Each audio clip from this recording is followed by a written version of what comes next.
for finding the time. Can we talk about where this falls on the timeline? Mm-hmm. Like, is this kind of 2027-ish? Has that been determined? It's around 2027, technically. I don't want to get lost in the weeds of it because I might be wrong. And Drew Reiber, who's our continuity guy, is going to get mad at me. I've heard about Drew. Thank Bless God you, for Drew. We love Drew. Yeah, he's been amazing. The best I can answer that is that we're about 7 or 8 years after the end of the Netflix show. So it's kind of important to feel the weight of time for those three and our characters and Wilson. So everything that happened then happened, and everything that all the growth that should have happened.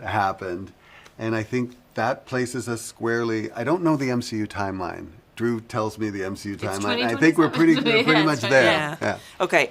Now, how do you determine the name of the series? So it's Daredevil Born Again, but it has significant differences from the Born Again run. Totally. It is. The Born Again run was essentially season 3 of the Netflix show. But in this case, Born Again is kind of a I wouldn't call it a pun, but it's a nod to the return of the character. And it's a nod to both Fisk and Daredevil are reborn in different iterations in this. But it's not like they're not new. They're the people they always were. And if Fisk is even more Fisky in a way, and Daredevil is dealing with something that requires him to rebuild. What's your favorite run that is referenced in the show? Because there's so many kind of moments that are cherry picked. Oh, the stew has many ingredients. Right? I liked the Soul Mayor Fisk run a lot. For me, and I think we'll have slightly different answers. For me, it's always Frank Miller. And I feel like the original Born Again, the weirdly Elektra Assassin, all of these Frank Miller moments that I think we've built in these seasons, that's me paying homage to somebody that's the reason why I'm sitting here. It's the reason why I'm a writer. When he came to set and we got to sit next to each other and babble on about Raymond Chandler, one of the best moments of my creative life. Yeah, awesome. I think it's a smattering of like the Charles Soule stuff he did with Mayor Fisk, and the Muse stuff is great, and of course Charles Soule and Ron Garney, and Chip Zdarsky did some fun stuff with Mayor Fisk and Devil's Reign. Which we touch upon, and then Brubaker and Alex Maleev, I feel like they just were such a special they gave us a tone that I felt like was like a modern update on what Frank Miller did, and that definitely influenced us as well, just in terms of like the swagger and sort of modern edge, the way that their stories flowed. Just love it. One of the things that I started to think about a lot this particular season was how much we learn about Matt reflected in his potential like romantic partners, you know, and so we've seen Elektra, we've seen Claire, we've got Heather. Are there people coming that are going to further develop Matt in this way?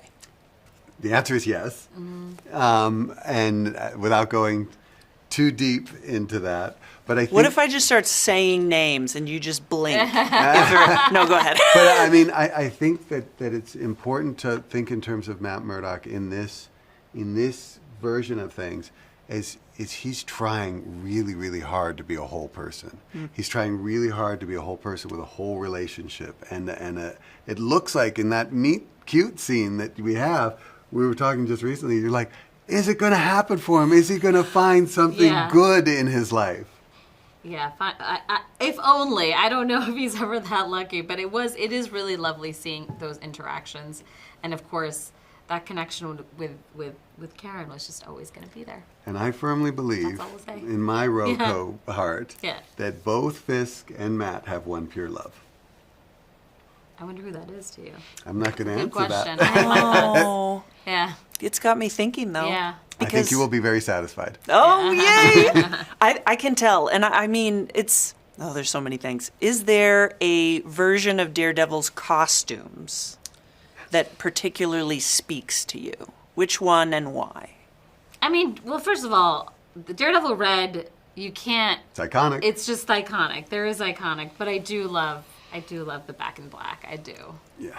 I mean, Yeah. there are things that, you know, we have long wish lists. Like there's Sana's wish list, there's my wish list, and there's things that you would hope to be able to do.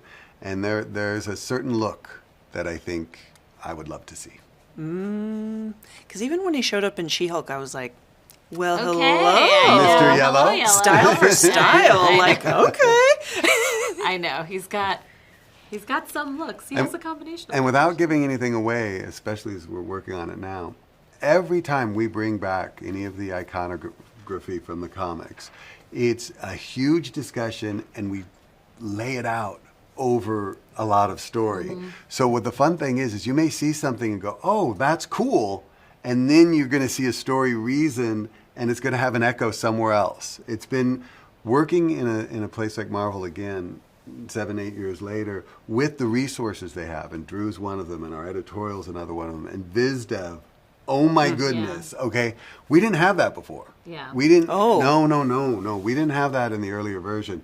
So when you get these incredibly twisted minds going on some of the visuals and some of the iconography, it's amazing. And you get Muse. Mm-hmm. Boom. Yep. Stuff like that. Oh, I can't wait to see. I have to go. But thank you for this. Well, I'm so glad you dug it.